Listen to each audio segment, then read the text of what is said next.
The shift they feel first is your emotional absence, and I need you to understand how powerful that is, because it is not the same as you being cold. It is not the same as you being angry. It is not even the same as you being silent. Emotional absence is when your energy stops reaching for them, when your heart stops leaning forward, when your attention stops hovering around their moods like it's your job to manage them. For so long, they could feel you, even when you weren't speaking. They could feel the way you waited, the way you checked, the way you reread messages, the way you tried to decode a single word like it was a whole confession. They could feel how easily they could pull the string and watch your nervous system move. They could feel your care like a light left on in a room, always glowing, always available, always ready to welcome them back no matter how long they stayed gone. And that light, your emotional availability, became the safety net underneath their inconsistency. But one day, something changes, not in your words, but in your energy. It's as if the room they were used to entering is still there, but the lights are off now. And it's not because you're playing a game, it's because you finally stopped living in that room. You moved, you reclaimed your attention, you brought your energy back to yourself. And an avoidant feels that before they understand it. They feel it in the way the silence doesn't shake you. They feel it in the way you don't rush to repair the tension. They feel it in the way your emotional world no longer revolves around the outcome of a message. They feel it when they pull away, and for the first time, you don't follow. Not with your words, not with your thoughts, not with your late-night overthinking, not with your just checking in, not with your soft little efforts to make sure they still feel safe. They feel the absence, and it unsettles them because the pattern depended on you being emotionally present even when they were emotionally unavailable. And listen, emotional absence is not cruelty. Emotional absence is self-preservation. It's what happens when you've spent too many nights explaining your feelings to someone who responds with distance, too many days shrinking your needs so you don't scare them off, too many weeks accepting half effort because you were afraid that asking for more would make them disappear. Emotional absence is the moment you stop sending your heart out to someone who keeps dropping it. It is the moment you realize that your empathy has been turned into a resource they consume, and you decide, gently but firmly, that you will no longer be a free emotional service station for someone who refuses to show up consistently. Because the avoidant dynamic has a strange economy, doesn't it? You pay with your anxiety, and they pay with their distance. You pay with your patience, and they pay with their silence. You pay with your explanations, and they pay with, I don't know. And the reason it keeps going is because you keep paying. Your care keeps covering the cost of their inconsistency. Your forgiveness keeps protecting them from consequences. Your willingness to stay keeps telling them they can do less and still keep you.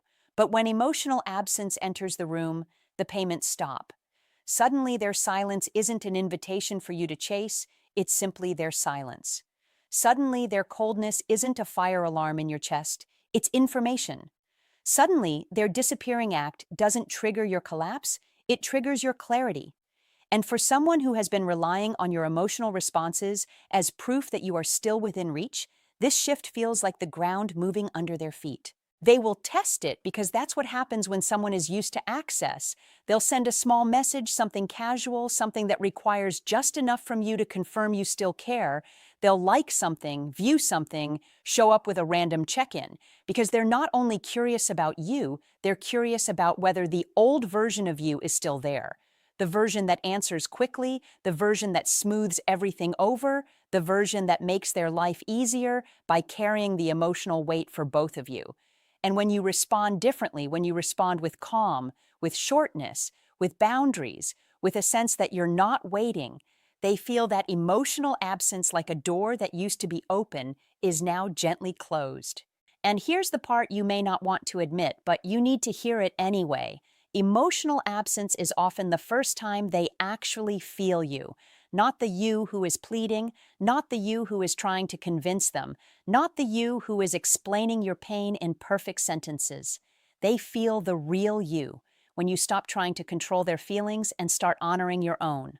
They feel the real you when you stop bending. They feel the real you when they realize your love is not infinite if it comes with disrespect.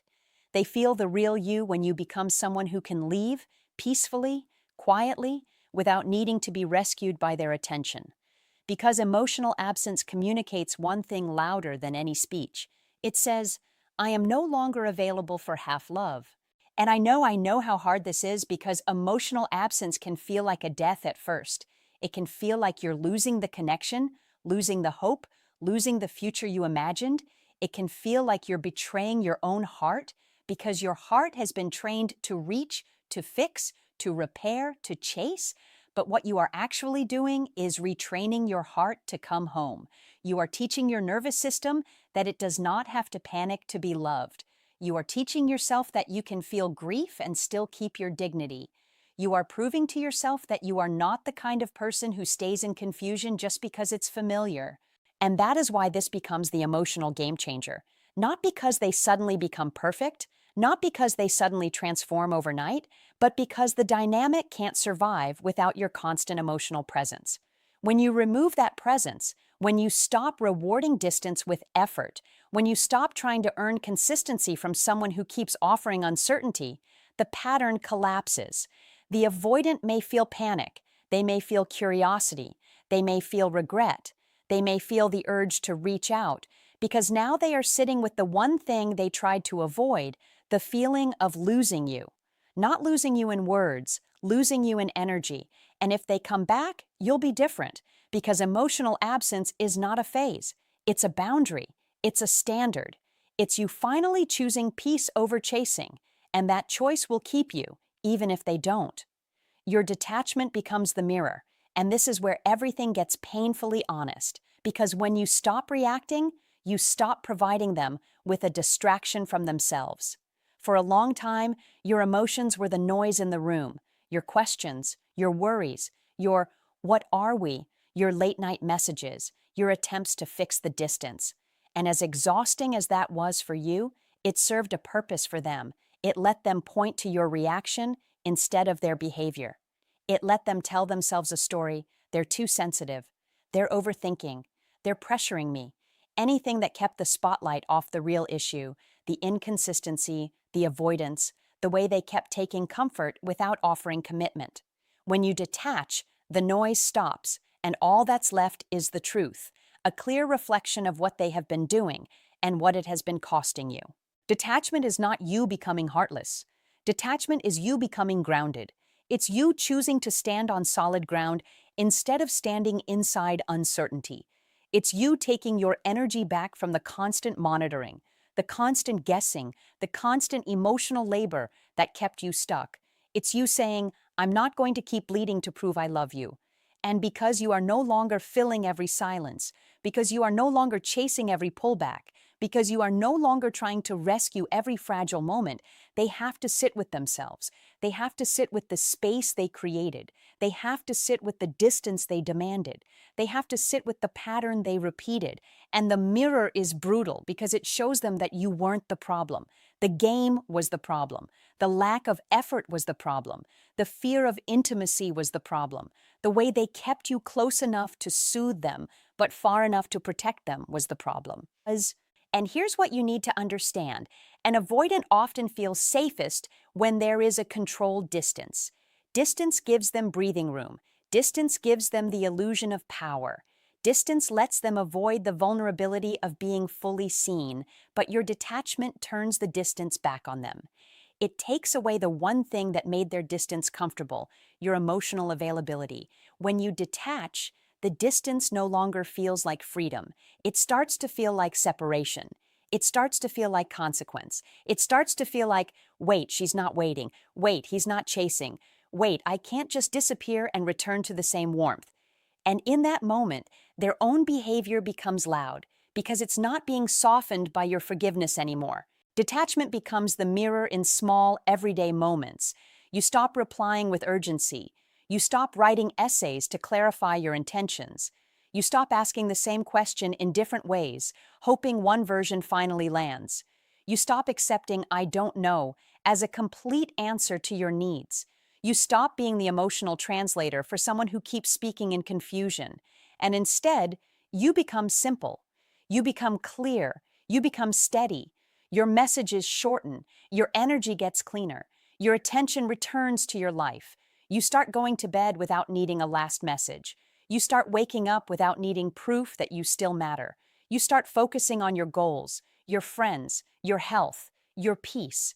And they feel it. They feel that you are no longer orbiting them. They feel that the center of your life is no longer their uncertainty. And that mirror, that reflection, does something powerful. It forces them to face what they avoided. They avoided commitment, but now they have to face the risk of losing you. They avoided intimacy, but now they have to face the loneliness that comes from staying safe. They avoided accountability, but now they have to face the fact that you didn't leave because you stopped loving. You left because you started respecting yourself. They avoided your needs, but now they have to face the silence where your needs used to be spoken, and the silence is heavy because it contains the words you no longer have to say. It contains the explanations you're no longer willing to give. It contains the tears you're no longer willing to waste. And in that mirror, they finally see the gap between what they wanted, comfort, access, attention, and what they were willing to give, effort, consistency, presence. But let's talk about you, because detachment doesn't feel like power at first, it feels like grief. It feels like you're pulling your hands away from something you wanted so badly to hold. It feels like you're choosing the unknown over the familiar. It feels like you're walking away from hope. And hope can be addictive.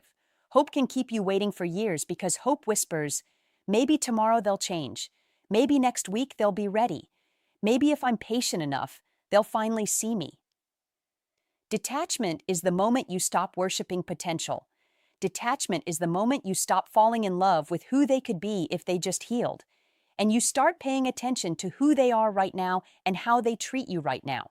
Detachment is the moment you choose reality over fantasy, and that is heartbreaking because it means you finally stop lying to yourself.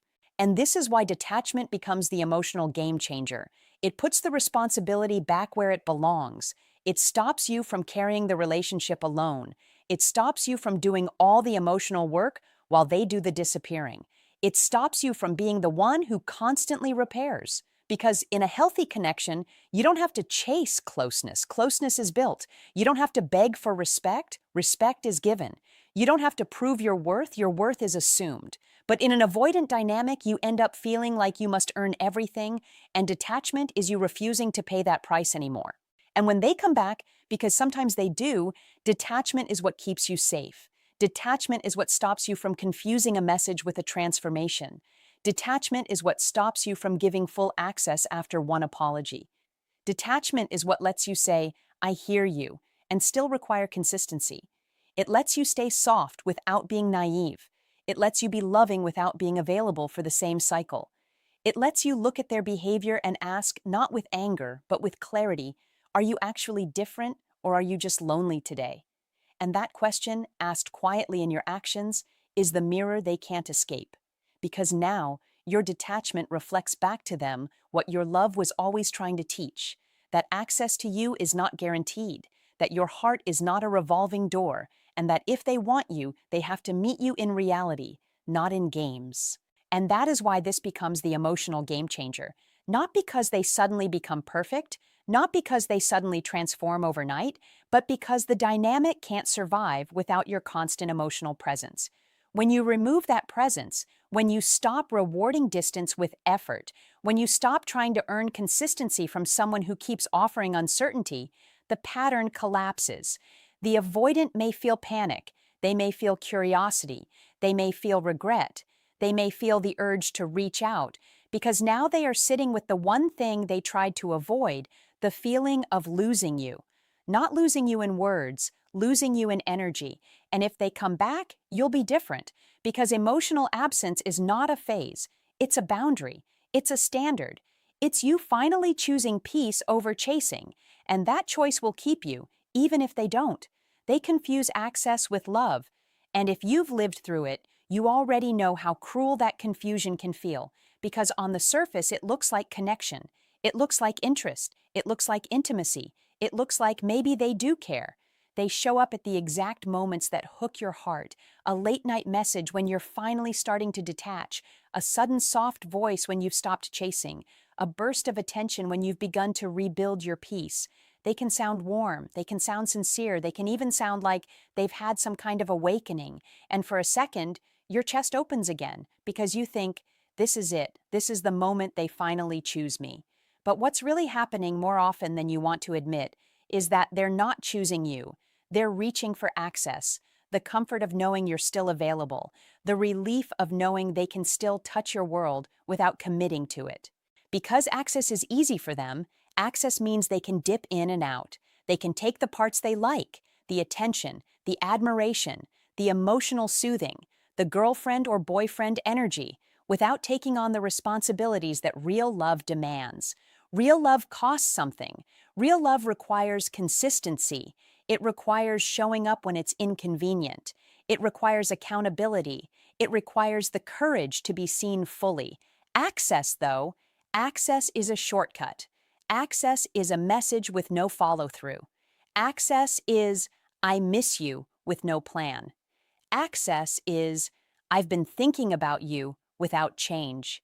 Access is coming closer just enough to calm their loneliness, then pulling away the second your needs appear. And when you care deeply, you mistake their reaching for access as a reaching for you, because your heart hears what it hopes is true, and your hope fills in the gaps where their consistency should be.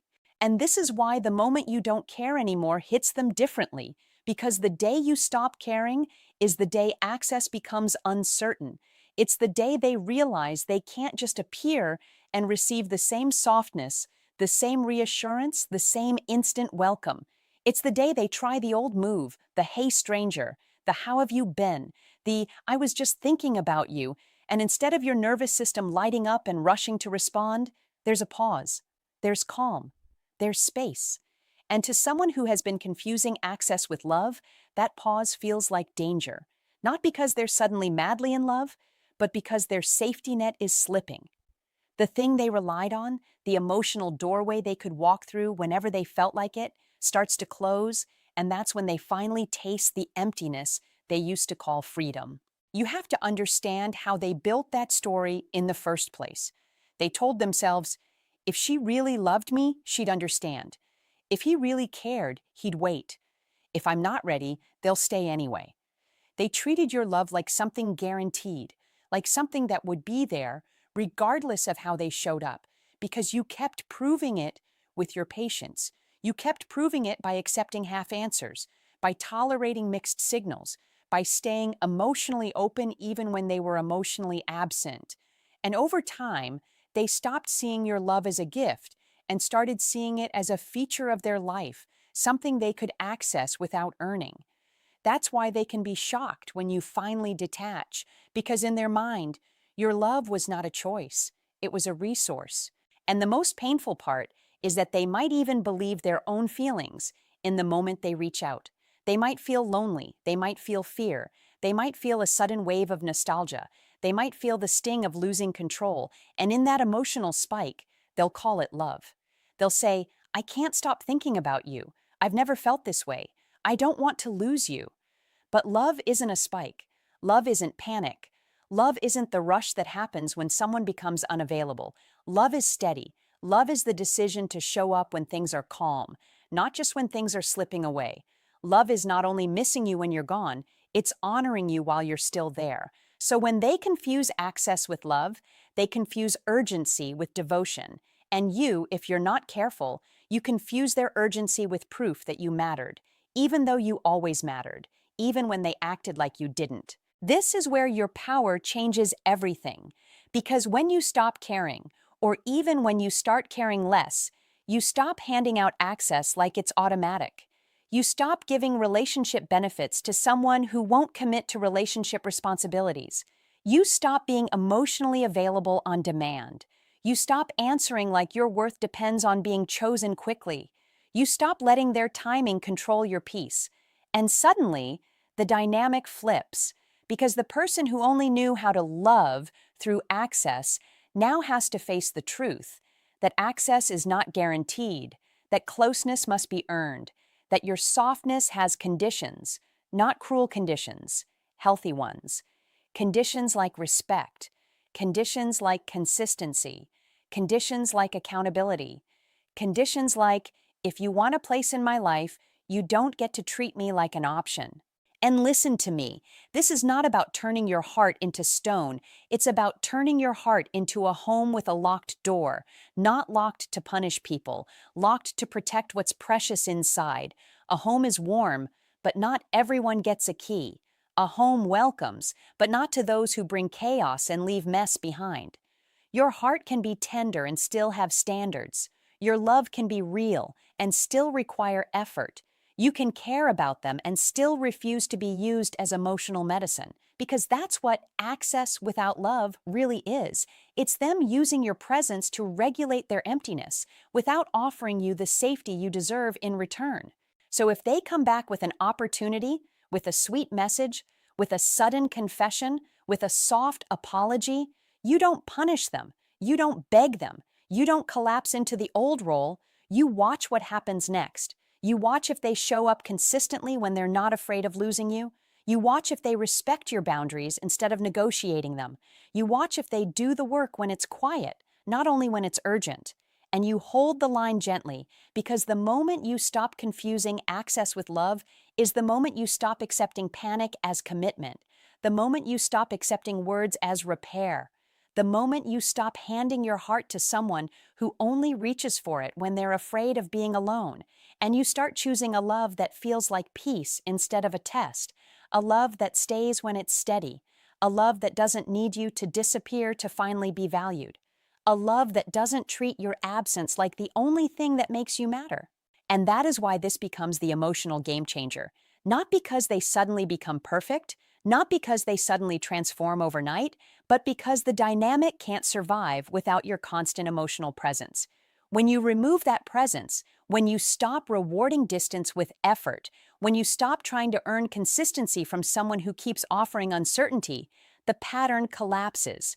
The avoidant may feel panic, they may feel curiosity, they may feel regret, they may feel the urge to reach out, because now they are sitting with the one thing they tried to avoid, the feeling of losing you.